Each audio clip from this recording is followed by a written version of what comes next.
रेशनवर धान्य देण्यासाठी मागितले 1500 रुपयाची लाच. रेशन दुकानावर धान्य मिळवण्यासाठी तक्रारदाराकडून लाचेची मागणी करून 1500 रुपये स्वीकारल्याप्रकरणी अँटी करप्शन ब्युरोच्या पथकाने बार्शीच्या डाटा एंट्री महिला ऑपरेटरला रंगेहात पकडले.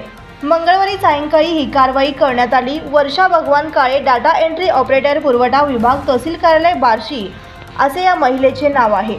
यातील तक्रारदारी रेशन कार्डावर धान्य मिळत नसल्याने 14 जून 2024 रोजी अर्ज घेऊन बार्शीच्या तहसीलमध्ये पुरवठा विभागात काम करणाऱ्या डाटा एंट्री ऑपरेटर महिलेकडे गेले होते. त्यांनी अर्ज न स्वीकारता 1500 रुपयाच्या लाचेची मागणी करून 18 जून 2024 रोजी बोलावले होते.